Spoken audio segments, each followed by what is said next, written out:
আসসালামু আলাইকুম সুপ্রিয় দেশবাসী।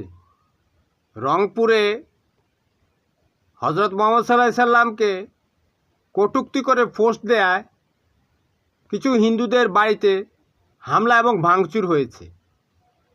যে কিশোর বাচ্চাটা এই পোস্টটি করেছে তাকে এলাকাবাসী, হিন্দু সম্প্রদায়ের যে লোকজন রয়েছে তারা ধরে নিয়ে থানায় দিয়েছিল। এরপরেও কিছু কাঠমাথা, দামড়া মাথা, আমি বলবো এরা দামড়া মাথা, এরা মাইকিং করে মানুষদেরকে উত্তেজিত করে সে হিন্দু পাড়ায় গিয়ে হামলা করে। এতে কি অর্জন হয়েছে? হজরত মোহাম্মদ সাল্লাল্লাহু আলাইহি সাল্লাম কি এখানে পজিটিভ কিছু পেয়েছেন? কিছুই পায়নি। এই যে হতদরিদ্র হিন্দু